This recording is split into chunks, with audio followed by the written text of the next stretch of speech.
Hello friends, welcome to my YouTube channel Bhavna's diary. મિત્રો, આજનો આપણો વિષય છે દૂધનો રંગ સફેદ જ કેમ હોય છે?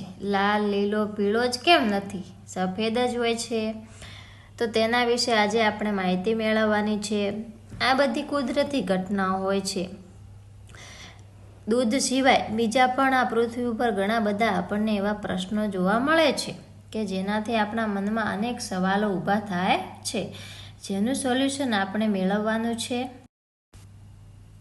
દૂધનો રંગ સફેદ હોય છે કારણ કે તેમાં રહેલા ચરબીના કણો એટલે કે ફેટ ગ્લોબ્યુલ્સ અને પ્રોટીન, ખાસ કરીને કેસીન, પ્રકાશને એવી રીતે પરાવર્તિત રિફ્લેક્ટ કરે છે કે તમામ રંગો મળી જઈને સફેદ પ્રકાશ બને છે.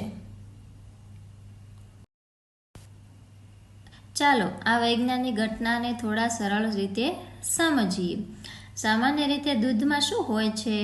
તો પાણી, ચરબી, પ્રોટીન, લેક્ટોઝ અને અન્ય ખનિજ અને વિટામિન્સ હોય છે. આપણને રંગ સફેદ કેમ લાગે છે? જ્યારે પ્રકાશ દૂધમાં પ્રવેશે છે તો કેસીનના કણો અને ચરબીના નાના નાના ટીપાં તેને દરેક દિશામાં ફેલાવી દે છે.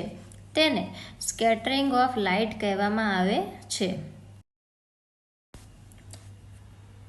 આ સ્કેટરિંગ દરમિયાન પ્રકાશના બધા રંગો એટલે કે લાલ, નીલો, લીલો વગેરે સમાન પ્રમાણમાં પરાવર્તિત થાય છે અને એ બધા રંગો મળીને સફેદ પ્રકાશ આપે છે. એટલે દૂધ આપણને સફેદ દેખાય છે. કેટલાક ખાસ કિસ્સાઓમાં જોઈએ તો જો દૂધમાં ચરબી ઓછી હોય, જેમ કે ટોન્ડ મિલ્ક, તો તે થોડું ફીકું સફેદ કે થોડી વાદળી છાયા ધરાવતું દેખાય છે.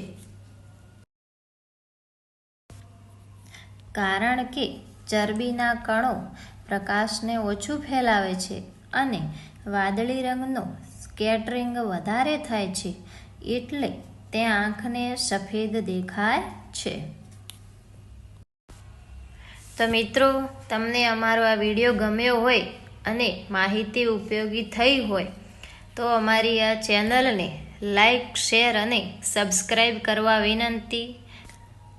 Thanks for watching my video.